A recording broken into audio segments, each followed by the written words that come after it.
شروع اللہ کے اس بابرکت نام سے جو بڑا مہربان نہایت رحم کرنے والا ہے۔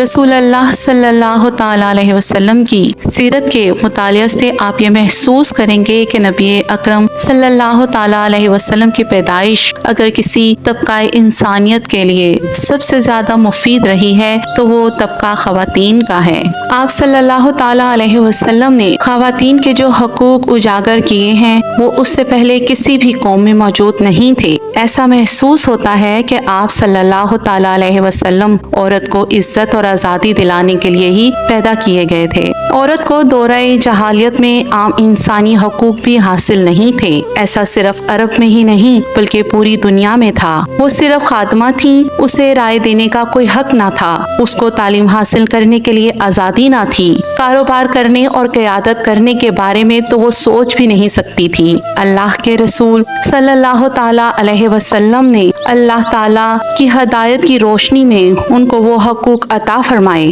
جن کے بارے میں نام نہاد آزاد خیال اور آج کی روشن خیال دانشور سوچ بھی نہیں سکتے۔ مگر افسوس ہے کہ اسی اسلام کے ماننے والے اور اسی رسول صلی اللہ تعالیٰ علیہ وسلم سے محبت کرنے والے ان تعلیمات کو بیان تو کرتے ہیں، سنتے بھی ہیں، ان پر فخر بھی کرتے ہیں، مگر عملی طور پر ان کو اپناتے نہیں۔ سب سے پہلا احسان جو اللہ تعالیٰ کے رسول صلی اللہ تعالیٰ علیہ وسلم نے خواتین پر کیا وہ انہیں زندہ رہنے کا حق دے کر کیا۔ دورہ جہالیت میں لڑکیوں کو پیدا ہوتے ہی مار دیا جاتا تھا۔ لڑکیوں کو مارنے کے پیچھے ان جاہل لوگوں کی ایک سوچ تو یہ تھی کہ بڑی ہونے کے بعد اس کی شادی کرنی ہوگی اور ان کو جائیداد وغیرہ میں حصہ دینا ہوگا۔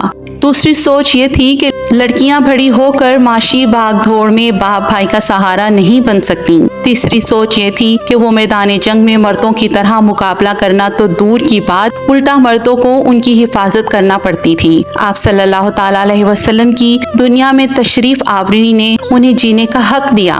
آپ صلی اللہ تعالیٰ علیہ وسلم نے اعلان فرما دیا کہ جس نے 2 لڑکیوں کی پرورش اور تربیت کی یہاں تک کہ وہ بالغ ہو گئیں تو وہ روز قیامت اس حال میں آئیں گی کہ میں اور وہ ان 2 انگلیوں کی طرح قریب قریب ہوں گے۔ یہ کہہ کر آپ صلی اللہ تعالیٰ علیہ وسلم نے اپنی انگلیوں کو آپس میں ملا لیا۔ ایک اور حدیث میں آپ صلی اللہ تعالیٰ علیہ وسلم نے فرمایا، جس شخص کے پاس 2 لڑکیاں ہوں اور وہ ان کے ساتھ اچھا برتاؤ کرے جب تک کہ وہ دونوں اس کے ساتھ رہیں یا وہ ان دونوں کے ساتھ رہے تو وہ دونوں لڑکیاں اسے جنت میں پہچانیں گی۔ بعض روایت میں آتا ہے کہ اگر رسول اکرم صلی اللہ تعالیٰ علیہ وسلم سے ایک لڑکی کے بارے میں بھی معلوم کیا جاتا تو آپ صلی اللہ تعالیٰ علیہ وسلم یہی جواب دیتے۔ آپ صلی اللہ تعالیٰ علیہ وسلم کے اس اعلان سے بیٹیوں کی پرورش نے عبادت کی شکل اختیار کر لی اور اہل ایمان نے خوشی خوشی ان کی تعلیم و تربیت کی ذمہ داری ادا کی۔ دوسرا احسان یہ ہے کہ تعلیم کے حصول، تحائف کے لین دین اور پرورش میں مساوات کا حق دیا۔ آپ صلی اللہ تعالیٰ علیہ وسلم نے علم کے حصول اور مرد و عورت دونوں پر فرض کیے۔ آپ صلی اللہ تعالیٰ علیہ وسلم جس طرح مرد صحابہ اکرام رضوان اللہ عنہم کو تعلیم دیتے اسی طرح خواتین کو بھی مجلس میں شریک کرتے۔ آپ صلی اللہ تعالیٰ علیہ وسلم نے ان کے لیے الگ سے ایک دن بھی خاص فرمایا تھا جس دن صرف خواتین سے ہی خطاب ہوتا اور ان کے سوالوں کے جواب دیے جاتے۔ جمعہ عید دن میں مردوں کے ساتھ خواتین بھی شریک ہوتی اور ارشادات نبوی صلی اللہ تعالیٰ علیہ وسلم سے فیض یاب ہوتی۔ مساوات کے ضامن میں نبی اکرم صلی اللہ تعالیٰ علیہ وسلم کو یہ بھی پسند نہیں تھا کہ کوئی باپ تحائف کے لین دین میں فرق کرے۔ ایک بار حضرت بشیر رضی اللہ تعالیٰ عنہ اپنے بیٹے کو لے کر حضور اکرم صلی اللہ تعالیٰ علیہ وسلم کی خدمت میں حاضر ہوئے اور آپ صلی اللہ تعالیٰ علیہ وسلم سے کہا، اے اللہ کے رسول صلی اللہ تعالیٰ علیہ وسلم، میرے پاس ایک غلام تھا، وہ میں نے اپنے اس بیٹے کو دے دیا ہے۔ نبی اکرم صلی اللہ تعالیٰ علیہ وسلم نے پوچھا، اے بشیر، کیا تم نے اپنے ہر بیٹے کو ایک ایک غلام دیا ہے؟ حضرت بشیر رضی اللہ تعالیٰ عنہ بولے، نہیں۔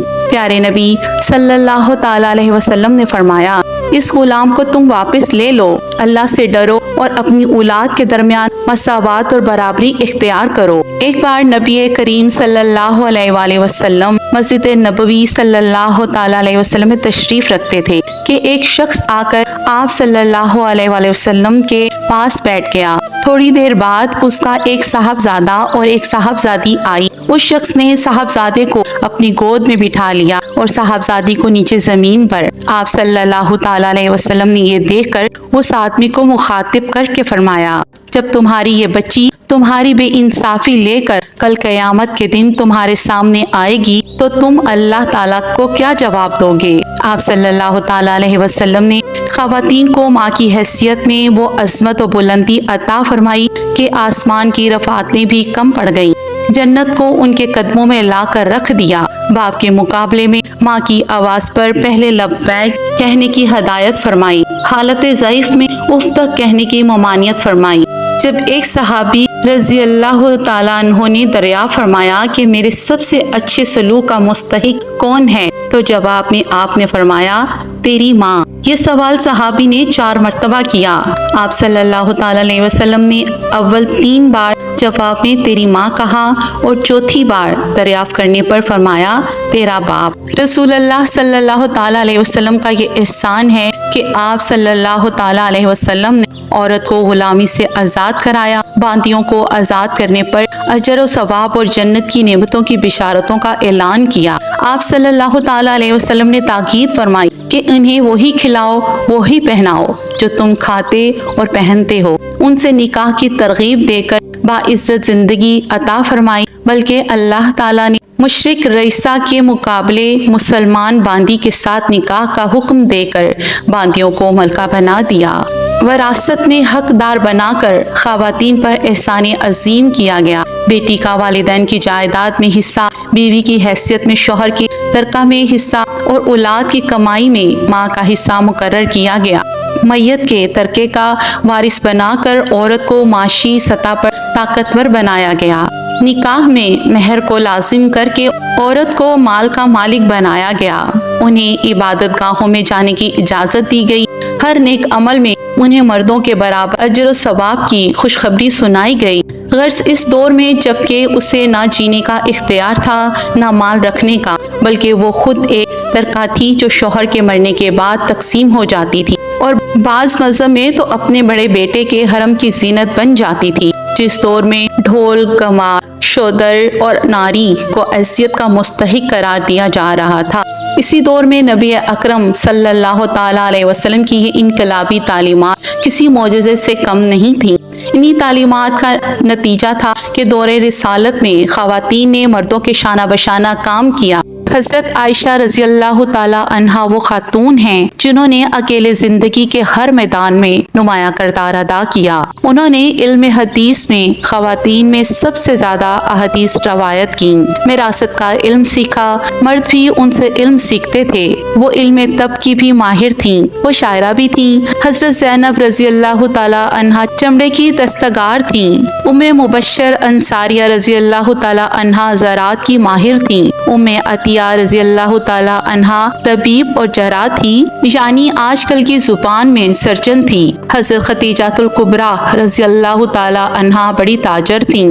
حضرت خنسہ رضی اللہ تعالیٰ عنہا کی شاعری مجاہدین کے حوصلوں کو بڑھاتی تھی۔ حضرت ام عمارہ رضی اللہ تعالیٰ عنہا میدان جنگ میں خواتین کی قیادت کرتی تھیں۔ تمام جنگوں میں نرسنگ کا کام خواتین کے ذمہ ہوتا تھا۔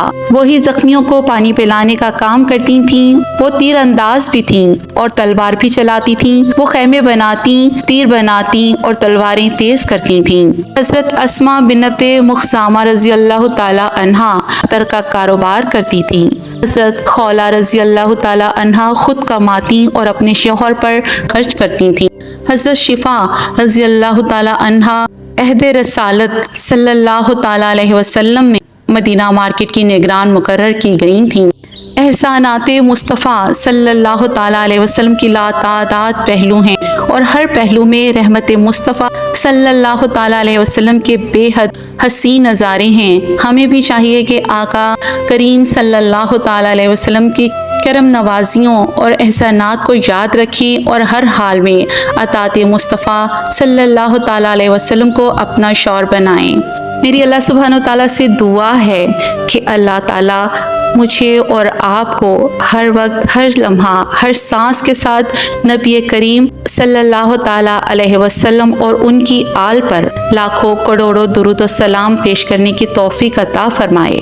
اللہم آمین یا رب العالمین۔